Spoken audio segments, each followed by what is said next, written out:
Bonjour et bienvenue dans ce nouvel épisode d'Info Astro. Dans notre premier épisode, nous avons retracé l'histoire fascinante de l'exploration de Mars et les raisons qui nous poussent à vouloir poser le pied sur la planète rouge. Aujourd'hui, nous allons plonger dans le vif du sujet, les structures et les projets concrets qui transforment ce rêve en réalité. Nous parlerons des contributions majeures d'Elon Musk avec SpaceX, mais aussi d'initiatives comme l'expérience Mars 500 et bien d'autres efforts internationaux. Pour nous accompagner, des experts sont avec moi. Pouvez-vous vous présenter rapidement ? Salut, je suis Yann, passionné d'exploration spatiale, spécialiste des technologies pour les missions interplanétaires. Et moi, je suis Martin. J'étudie les aspects humains et scientifiques des voyages spatiaux, avec un intérêt particulier pour les simulations et les préparatifs pour Mars. Super, merci à vous deux. Alors, sans plus attendre, embarquons pour ce voyage vers les projets qui nous rapprochent de Mars. Commençons par une figure incontournable, Elon Musk. À travers SpaceX, il joue un rôle majeur dans la course vers Mars. Yann, pouvez-vous nous en dire plus sur ce qu'il a déjà accompli dans ce domaine ? Avec plaisir. Elon Musk est vraiment un pionnier dans cette quête.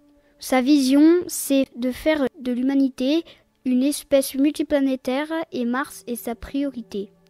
Avec SpaceX, il a développé le vaisseau Starship, un engin révolutionnaire capable de transporter jusqu'à 100 personnes vers la planète rouge. Ce qui distingue Starship, c'est qu'il est entièrement réutilisable, un peu comme une navette spatiale mais en beaucoup plus grand et puissant. Exactement, et Musk ne s'arrête pas là. Il travaille aussi sur la technologie comme l'utilisation des ressources in situ, en gros produits du carburant et de ressources directement sur Mars, à partir de ce qu'on y trouve comme le dioxyde de carbone dans l'atmosphère ou la glace d'eau dans le sol. Par exemple, SpaceX teste un moteur fonctionnant au méthane, un carburant qu'on pourrait fabriquer sur Mars. C'est une avancée concrète pour limiter ce qu'il faut emporter depuis Terre. Et côté calendrier, Musk vise une première mission habitée dès le milieu des années 2020 avec un rêve encore plus grand, une colonie autosuffisante d'ici 2050. C'est ambitieux, mais est-ce réaliste selon vous ? C'est ambitieux, oui, et les délais de Musk sont souvent optimistes, mais SpaceX a déjà prouvé sa capacité à innover rapidement avec des succès comme des lancements de Falcon 9 ou les tests prototypes de Starship. Ça avance même si les défis techniques restent énormes. Si SpaceX s'occupe du transport, d'autres projets se concentrent sur l'aspect humain d'une mission martienne. Martin, parlons de Mars 500. Qu'est-ce que c'est et en quoi ça aide ? Mars 500, c'est une expérience fascinante menée par l'Institut russe des problèmes biomédicaux entre 2007 et 2011. L'idée était de simuler une mission complète vers Mars, aller, séjour sur place et retour, soit 520 jours au total. 6 volontaires ont vécu dans le vaisseau spatial Factrice, à Moscou, isolé du monde extérieur pour reproduire les conditions de confinement et d'éloignement qu'on verrait sur une vraie mission.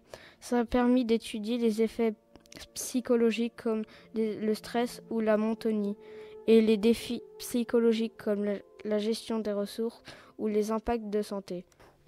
Et ce n'est pas le seul exemple.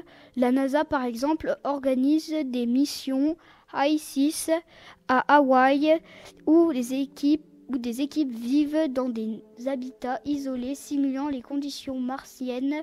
Ces simulations testent la dynamique de groupe, la résolution de problèmes et même les détails pratiques comme cuisiner avec des ressources limitées.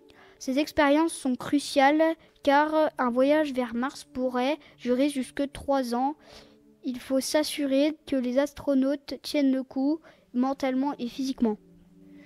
C'est impressionnant de voir à quel point on prépare aussi l'humain, pas juste la technologie.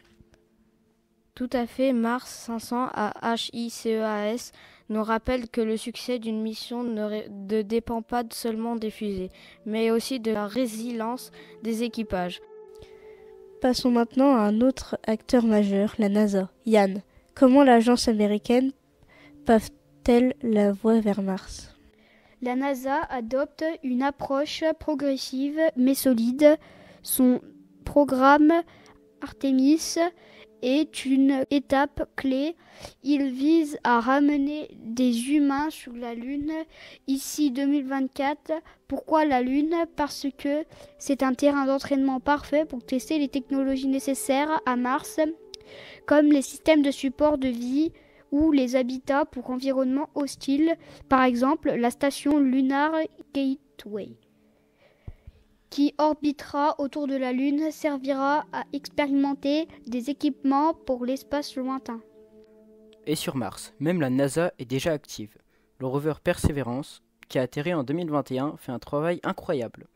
Il étudie la géologie martienne, recherche des traces de vie passée et collecte des échantillons qui pourraient être amenés sur Terre. Surtout, il teste MOXIE, un appareil qui produit de l'oxygène à partir de l'atmosphère martienne, une technologie essentielle pour respirer et fabriquer du carburant sur place. La NASA prévoit une mission habitée dans les années 2030 en s'appuyant sur ces avancées. Donc la Lune comme tremplin et des rovers comme éclaireurs, c'est une stratégie bien pensée.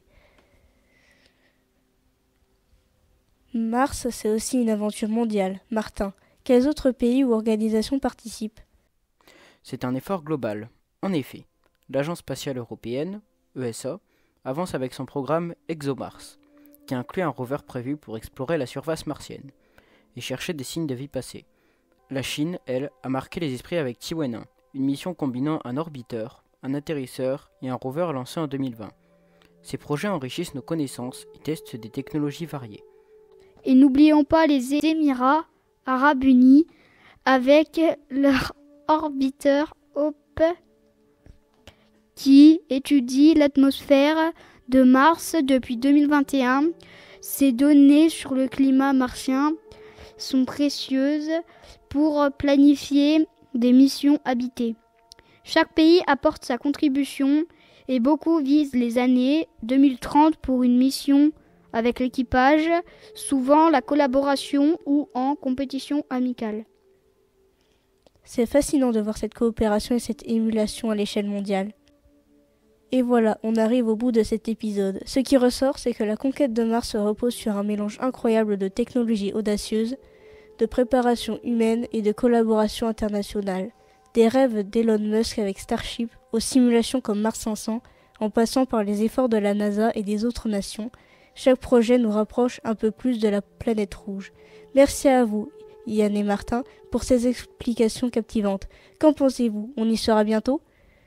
Je dirais qu'on avance à grands pas, mais il reste encore des obstacles. Les années 2030 pourraient être décisives. Oui, et ça dépendra autant de la volonté politique que des avancées techniques. Mais une chose est sûre, on n'a jamais été aussi près. On garde espoir alors. Merci à nos auditeurs d'avoir suivi cet épisode d'Info Astro. Rendez-vous prochainement pour parler des défis et des solutions pour vivre sur Mars. À bientôt.